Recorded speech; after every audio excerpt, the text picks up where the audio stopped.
Ihin siya ay awitan at papurihan magpakailanman. Sa ngalan ng Ama, ng Anak at ng Espiritu Santo. Amen. Sumainyo ang Panginoon. At sumaiyo rin. Mga kapatid, aminin natin ang ating mga kasalanan upang tayo maging marapat gumanap sa banal na pagdiriwang. Sinugong tagapagpagaling sa mga nagsisisi, Panginoon, kaawaan mo kami.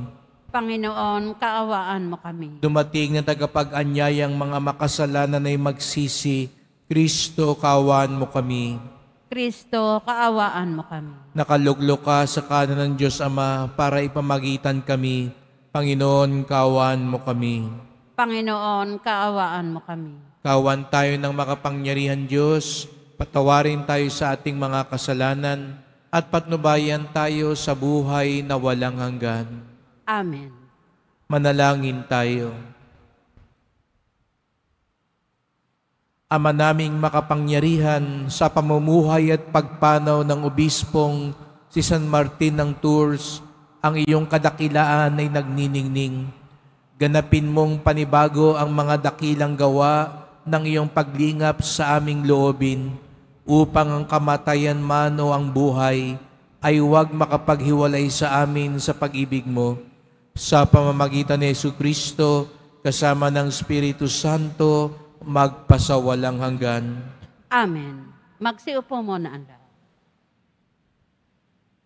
Ang simula ng sulat ni Apostol San Pablo kay Tito. Mula kay Pablo, alipin ng Diyos at Apostol ni Jesucristo. Sinugo ako upang patibayin ang pananalig ng mga hinirang ng Diyos, palawakin ang kanilang kaalaman tungkol sa katotohanang makapaglalapit sa atin, sa Diyos, at bigyan ng pag-asa sa buhay na walang hanggan.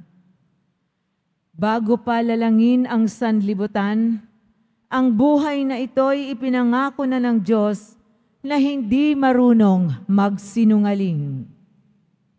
Ipinahayag naman ito sa takdang panahon at ipinagkatiwala sa akin upang ipangaral ayon sa utos ng Diyos na ating tagapagligtas. Kay Tito, tunay kong anak sa pananampalataya, ang ipinagkaloob sa ating lahat, sumaiyo nawa ang pagkalinga at kapayapaan mula sa Diyos Ama at sa ating tagapagligtas na si Kristo Jesus. Iniwan kita sa Kreta upang ayusin ang mga bagay na wala pa sa ayos at pumili ng matatanda sa simbahan sa bawat bayan ayon sa itinagubilin ko sa iyo. Ang pipiliin mo'y yaong walang maaaring ipintas. Minsan lang nag-asawa, ang mga anak ay mananampalataya at hindi magugulo o matitigas ang ulo. Kailangang walang kapintasan ang isang tagapangasiwa ng simbahan sapagkat ang pamamahalaan niya'y mga gawaing ukol sa Diyos. Kailangang hindi siya palalo, hindi magagalitin, hindi maglalasing, hindi mapusok o gahaman. Bukas ang tahanan, maibigin sa kabutihan, may sariling bait, tapat makitungo sa kapwa, masunurin sa Diyos, at marunong magpigil sa sarili. Kailangang matatag siyang nanghahawak sa tunay na aral upang ito'y maituro sa iba at maipakilala ang kamalian ng mga sumasalungat dito. Ang salita ng Diyos. Salamat sa Diyos. Panginoon, ang bayan mo ay dumudulog sa iyo. Panginoon, ang bayan mo ay dumudulog sa iyo. Ang buong daigdig, lahat ay naroon. May-ari ang Diyos, ating Panginoon. Ang mundo'y natayo at yaong sandigay, ilalim ng lupa, tubig kalaliman. Panginoon, ang bayan mo ay dumudulog sa iyo. Sino ang marapat umahon sa burol? Sa burol ng poon, sino ngang aahon? Sinong papayagang pumasok sa templo? Sinong tutulutang pumasok na tao? Siya na malinis ang isip at buhay, na hindi sumamba sa Diyos-Diyosan, tapat sa pangako na binibitiwan. Panginoon, ang bayan mo ay dumudulog sa iyo. Ang Panginoong Diyos, pagpapalain siya, ililigtas siya at pawawalang sala. Gayon ang sinumang lumalapit sa Diyos, silang lumalapit sa Diyos ni Jacob. Panginoon, ang bayan mo ay dumudulog sa iyo. Magsitayo po ang lahat.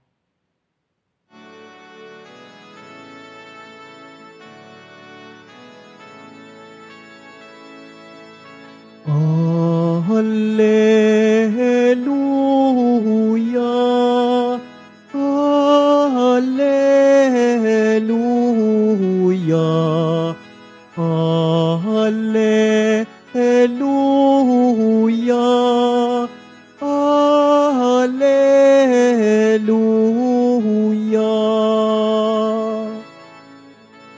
Sa daigdig ay laganap,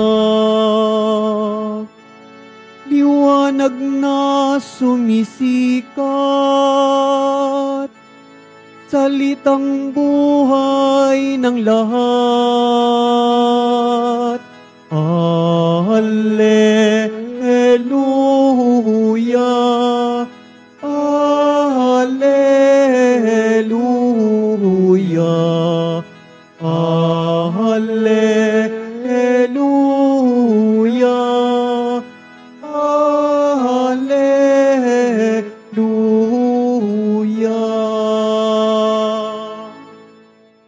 Sumainyo ang Panginoon. At sumaiyo rin. Ang mabuting balita ng Panginoon ayon kay San Lucas. Papuri sa iyo, Panginoon.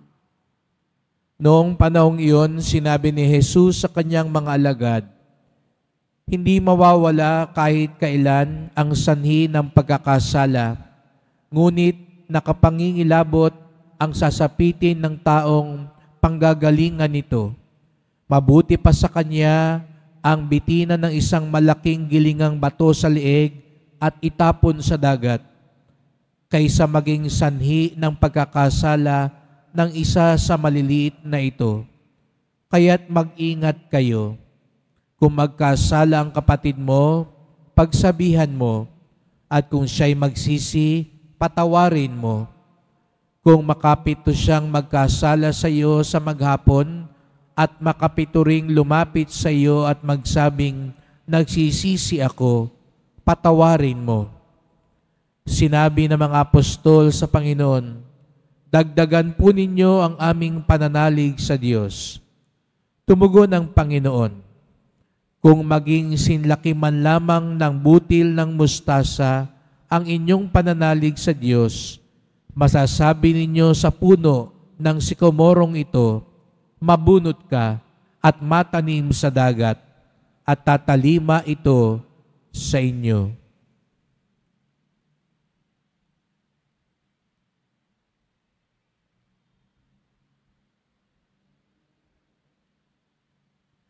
Ang mabuting balita ng ating kaligtasan. Pinupuri ka namin, Panginoong Heso Kristo. Magsiupo muna ang lahat. Magandang umaga po sa inyong lahat at maligayang pagdating sa tahanan ng ating mahal na pong Jesus Nazareno. Pinagdarasal din natin ang mga may sakit, nag-aalaga sa may sakit at mga kasama natin online, lalo na po ang ating mga kadeboto sa iba't ibang panig ng bansa daigdig na nais sumama sa banal na misa dito sa Quiapo, sa Basilica Minor at Pambansang Dambana ni Jesus Nazareno. Alam natin marahil ang kantang Pananagutan At sinasabi dito na walang sino man sa atin ang nabubuhay para sa sarili lamang. Tayong lahat ay may pananagutan sa isa't isa sapagkat tayong lahat ay tinipon ng Diyos. Lahat tayo'y magkakaugnay. Kung kaya nga't mabuti man o masama, ito ay may epekto, may bunga sa ating kapwa. Kaya nga tayo nagkukumpisal upang ipaalala sa atin ang bawat gawin natin ay may implikasyon, konsekwensya sa ating kapwa. Kahit na ang pinaka-personal mong kasalanan na ikaw lang marahil sabihin mo ang gumawa, mayroon at mayroon itong talab sa kapwa. Kaya nga tayo nangungumpisal sapagkat sinasagisag nito na humihingi tayo ng tawad dahil pag may kasalanan tayo, hindi lang nagagawa natin ito sa sarili natin, nagdudulot din ito ng epekto sa simbahan, sa komunidad, sa ating kapwa. Kaya nga't sa dalawang pagbasa ngayon, ipinapakita sa atin, sa unang pagbasa, naghahabilin si San Pablo kay San Tito sa pangangasiwa ng simbahan, sa pagpili ng mga susunod na mga leader ng simbahan, na para bagang sinasabi niya, ang bawat gawin mo, magkakaroon ng epekto sa simbahan. Kaya pumili ka ng tama, pumili ka ng mabuti, sapagkat anuman ang mangyari sa kanya, ganun din ang mangyayari sa pamayanan. Sa Ebanghelyo, nagbabala si Jesus Nazareno na ang mas malala sa paggawa ng kasalanan ay ikaw ang maging dahilan ng pagkakasala ng iba. Na ikaw mismo ang animoy nagtulak gumawa ng masama ang iyong kapwa. Kaya mga kapatid, ito yung ating ipagdasal na bawat gawa natin, bawat salita natin, bawat piliin natin, isipin natin, hindi lang ito ako lamang. Lagi itong may kaugnay sa iba. Para bagang iniisip natin, halimbawa, nagtapong ka lang ng basura, akala mo, ako lang naman yan, basura ko lang yan, dito ko lang naman yan tinapon. Pero alam natin na ang katulad ng bagay na iyon ay mayroong ding epekto sa ating kapaligiran. Lahat siguro ng tao ganun iniisip. Ayan, kaya nagkakabaha tayo. Kaya marumi ang paligid natin at pag marumi ang paligid, nagkakasakit ang mga tao. Naalala ko nung bata po ako, naliligo din naman ako sa baha. At lumulusong ako lagi, pero hindi pa uso nun yung leptospirosis. Pero ngayon, takot na tayo dahil sa mga ganong sakit. At anong dahilan ng sakit na yon? Bakit may daga? Dahil marumi ang paligid. Bakit marumi ang paligid? Dahil hindi na tayo nag-iingat at di na natin nililinis ang paligid. At akala siguro natin, sarili ko lang naman bakuran, sarili ko namang lugar, sarili ko lang namang basura. Ganon din ang buhay espiritual natin. Nasa ating mga kamay, lalo ng mga kabataan, mga anak, mga kabataan ng ating pamilya, merong talab ang anumang gawin natin, mabuti man o masama. Kaya't ipagdasal natin sa tulong ng Poong Nazareno na ang ating buhay maging tulay. Hindi tulay sa kapahamakan ng ating kapwa, kung hindi tulay para sa kaligtasan ng ating kapwa. Kung para kay Jesus Nazareno, ang pinaka nakakahindik ay ang maging dahilan ng kasalanan at kapahamakan ng kapwa, natitiyak ko naman, ang pinakamasaya para kay Jesus Nazareno ay tayo ang maging dahilan para maging mabuti, para magsisi, para magbagong buhay, para mapalapit sa Kanya ang ating kapwa. Nawa, sa pagharap natin kay Jesus Nazareno, masabi natin, hindi lang tayo ang malapit sa Kanya, marami din tayong nailapit sa Kanya. Tumayo po ang lahat.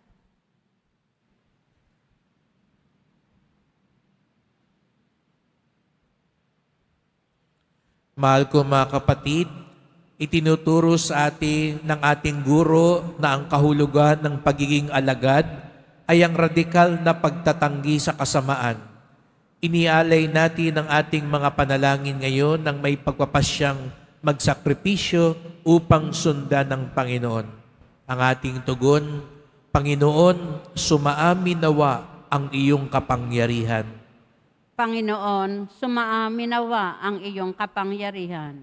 Ang simbahan naway magwagi sa kanyang pagpupunyaging labanan ang kasamaan sa daigdig, manalangin tayo.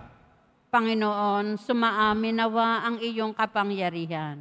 Ang Kristiyanong sumasampalataya naway magkaroon ng tapang na magsalita at kumilos laban sa kasamaang sumisira ng ating lipunan, manalangin tayo. Panginoon, sumaamin nawa ang iyong kapangyarihan. Ang mga pinaging manhid na ng kasalanan, naway hipuin ng Espiritu ng Panginoon upang magbalik loob sila at magbago ng pamumuhay, manalangin tayo. Panginoon, sumaamin nawa ang iyong kapangyarihan. Ang mga may sakit, naway palakasin sa kanilang dinaranas na pagsubok at maialay nila ang kanilang paghihirap para sa pagbalik loob ng mga makasalanan, manalangin tayo. Panginoon, sumaamin nawa ang iyong kapangyarihan. Ang ating mga mahal na yumao, naway akayin sa piling ni Kristo, manalangin tayo. Panginoon, sumaamin nawa ang iyong kapangyarihan.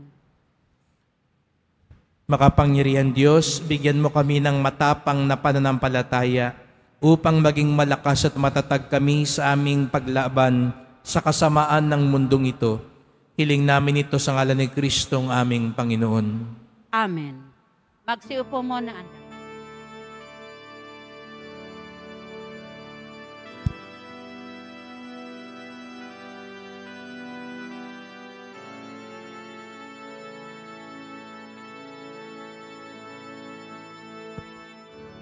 Aming alay sa iyo, Panginoon. Ang tinapay at alak na iyong kaloob upang guhitain ang iyong buhay na inialay nang tayo'y magdiwang bilang isang sambayanan.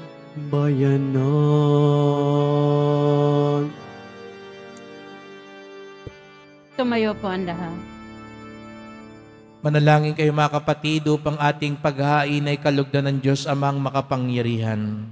Tanggapin nawa ng Panginoon itong paghahain sa iyong mga kamay, sa kapurihan niya at karangalan, sa ating kapakinabangan at sa buong sambayanan niyang banal. Ama naming lumikha, pakabanalin mo ang aming mga alay sa paghahain namin ngayong ginugunita si San Martin upang sa pamumuhay namin araw-araw, itaguyod kami nito sa hirap at ginhawa sa pamamagitan ni Jesucristo kasama ng Espiritu Santo magpasawalang hanggan.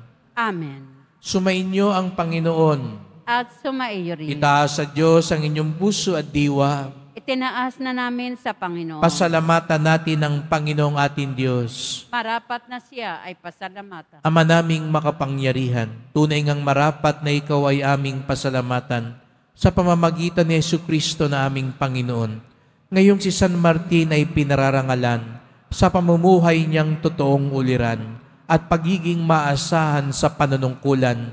Kaya't si Jesucristo na maasahan sa katapatan ay inihahayag sa pangangasiwa sa sambayanan. Ang malasakit ng mga ulirang tagapangasiwa noon ay nagpapatuloy magpahanggang ngayon sa mga panalangin kanilang iniukol kaisa ng sambayanan mong dito'y nagtitipon. Kaya kaisa ng mga anghel nagsisiawit ng papuri sa iyo nang walang humpay sa kalangitan, kami nagbubunyi sa iyong kadakilaan. Santo, Santo, Santo, Panginoon Diyos na mga hukbo, napupuno ang langit at lupa ng kadakilaan mo, o sana sa kaitaasan. Pinagpala ang naparirito sa ngalan ng Panginoon, o sana sa kaitaasan. Lumuhod po ang lahat. Ama naming banal, ikaw ang bukal ng tanang kabanalan. Kaya't sa pamamagitan ng iyong Espiritu, gawin mong banal ang mga kaloob na ito, upang para sa amin maging katawan at dugo ng aming Panginoong Hesukristo. Bago niya pinagtiis ang kusang loob na maging handog, hinawakan niya ang tinapay, pinasalamatan kanya, pinaghati-hati niya iyon, iniabot sa kanyang mga lagad at sinabi, "Tanggapin ninyong lahat ito't kanin. Ito ang aking katawan na ihahandog para sa inyo."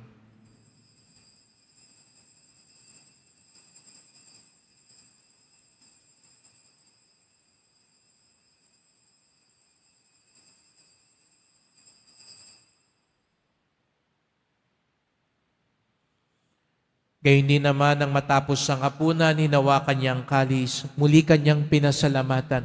Iniabot niya ang kalis sa kanyang mga lagad at sinabi, "Tanggapin ninyong lahat ito't inumin. Ito ang kalis ng aking dugo, ng bago't walang hanggang tipan. Ang aking dugo na ibubuhos para sa inyo't para sa lahat sa kapagpapatawad ng mga kasalanan. Gawin niyo ito sa pag-alala sa akin."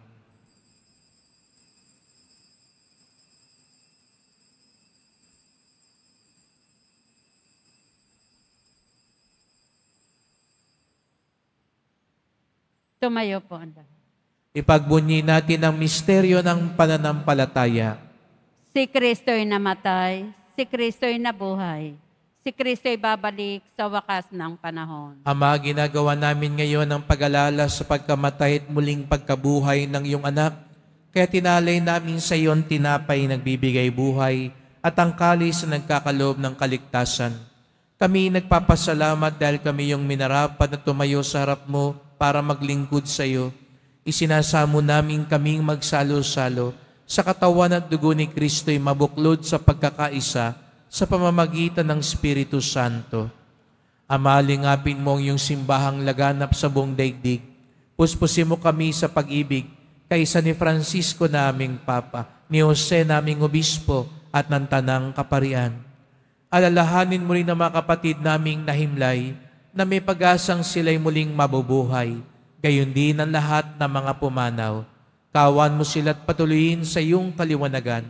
Kawan mo't pagindapating kaming lahat na makasalo sa iyong buhay na walang wakas, kaysa na mahal na Birheng Maria, Ina ng Diyos, ng kabiyak niyang pusong si San Jose, ng mga apostol, ni San Juan Bautista, ni San Martin ng Tours, at lahat ng mga banal na namuhay dito sa daigdig ng kalugod-lugod sa iyo. Maipagdiwang nawa namin ang pagpupuri sa ikararangal mo sa pamamagitan ng iyong anak na aming Panginoong Hesukristo. Sa pamamagitan ni Kristo, kasama niya sa Kanya, ang lahat ng parangal at papuri ay sa iyo, Diyos Amang makapangyarihan, kasama ng Espiritu Santo, magpasawalang hanggan. Amen. Buong galang tayong tumawag sa ating Ama sa Langit. Ama namin, Sumasalangit ka, sambahin ang ngalan mo. Mapasa amin ang kaharian mo. Sundin ang loob mo dito sa lupa para nan sa langit. Bigyan mo kami ngayon ng aming kakanin sa araw-araw at patawarin mo kami sa aming mga sala para nang pagpapatawad namin sa nagkakasala sa amin at huwag mo kaming ipahintulot sa tukso at iadya mo kami sa lahat ng masama. hinihiling namin kami adya sa lahat ng masama, pagkalooban ng kapayapaan araw-araw, iligtas sa kasalanan, ilayo sa lahat ng kapahamakan, samantalang aming pinananabikan ang dakilang araw ng pagpapahayag ng tagapagligtas naming si Jesucristo.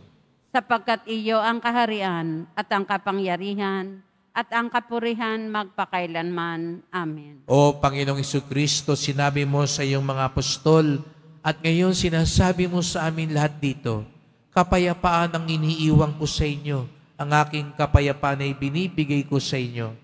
Tunghayan niyo po ang aming pananampalataya, wag pong aming mga kasalanan, at pagkalooban kami ng kapayapaan at pagkakaisa ayon sa iyong kalooban, kasama ng Espiritu Santo, magpasawalang hanggan. Amen. Ang kapayapaan ng Panginoon ay laging sumainyo. At sumaiyo rin. Magbigayan tayo ng kapayapaan ni Kristo sa isa't isa.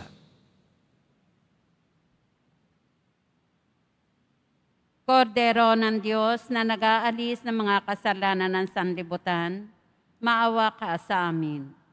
Kordero ng Diyos na nag-aalis ng mga kasalanan ng sanlibutan, maawa ka sa amin. Kordero ng Diyos na nag-aalis ng mga kasalanan ng sanlibutan, ipagkaloob mo sa amin ang kapayapaan. Magsiluhod po ang lahat. Narito ang ating Panginoong Jesucristo, ang Kordero ng Diyos na nag-aalis ng mga kasalanan ng sanlibutan. Mapapalad ang inaanyayahan sa kanyang piging. Panginoon, hindi ako karapat-dapat na magpatuloy sa iyo, ngunit sa isang salita mo lamang ay gagaling na ako.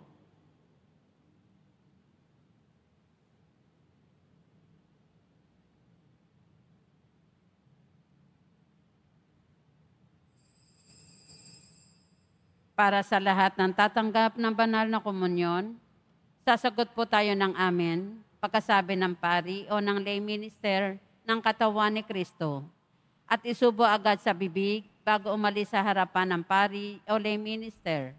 Sumunod po tayo.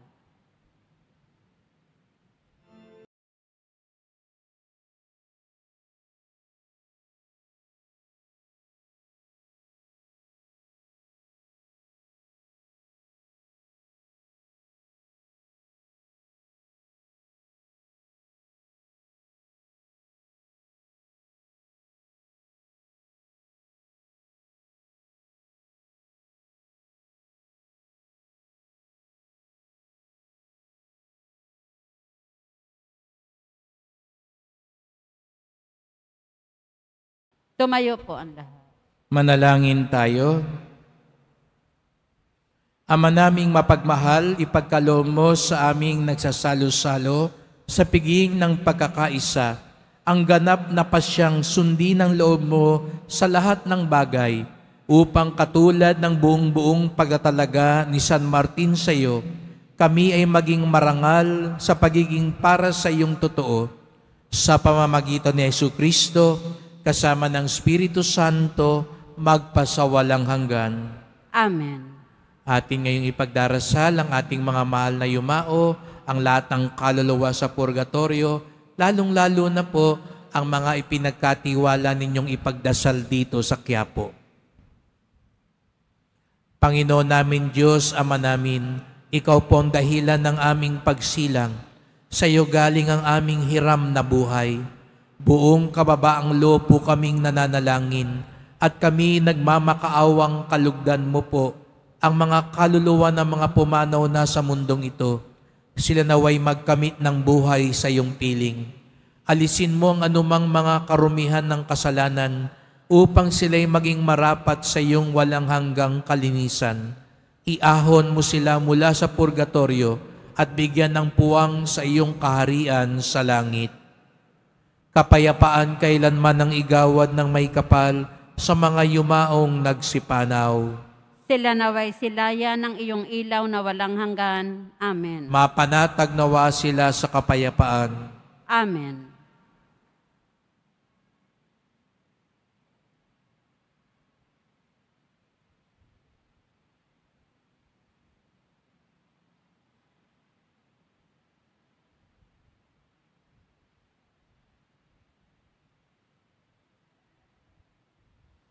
Salamat po sa inyong pagpunta dito sa Quiapo. Ingat po kayo sa pag-uwi. Salamat po sa mga naglingkod sa misa at sa inyong tulong sa simbahan, mga pamisa, love offerings, online donations, sa mga nagdadala po ng bigas, dilata at iba pang pangayuda. Ang ating debosyon sa Poong Nazareno ay nagtuturo sa atin magmalasakit sa ating kapwa. Tayong lahat ay magkakaugnay.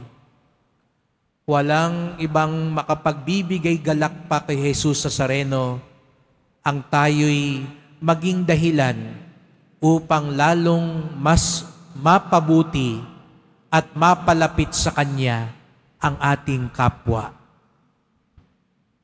Sumainyo ang Panginoon. At sumaiyo rin. Mahal na pong Jesus Nazareno, inihayag mo sa pamamagitan ng krus ang walang maliw na pag-ibig ng Diyos sa sangkatauhan. Pakinggan mo ang kahilingan ng iyong angkan na nagsusumamo sa iyo.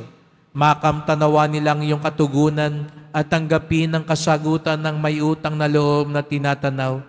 Basbasan din po ninyong dala nilang mga imahe at dasalan.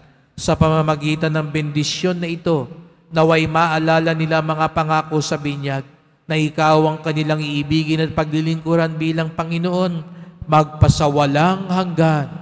Amen. At pagpalain kayong lahat ng makapangyarihang Diyos, Ama at Anak at Espiritu Santo. Amen. Pumayo kayong taglay ang awa at kapayapaan ng Poong Jesus Nazareno. Salamat sa Diyos.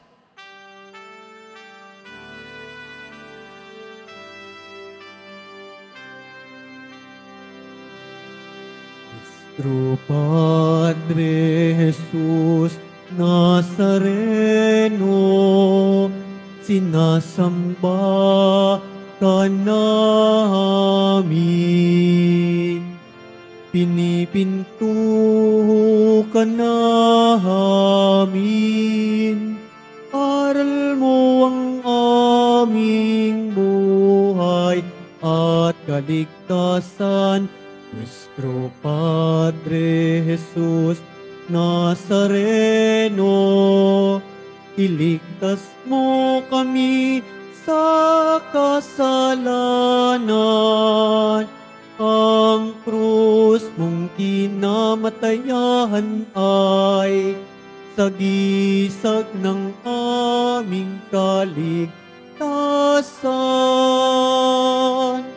Nuestro Padre Jesús Nazareno, dinarangal ka namin.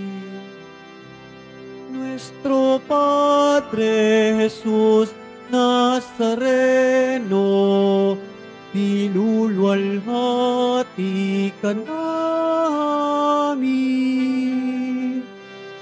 Nuestro Padre Jesús Nazareno, dinarangal ka namin. Nuestro Padre Jesús Nazareno, nilulwalhati ka namin.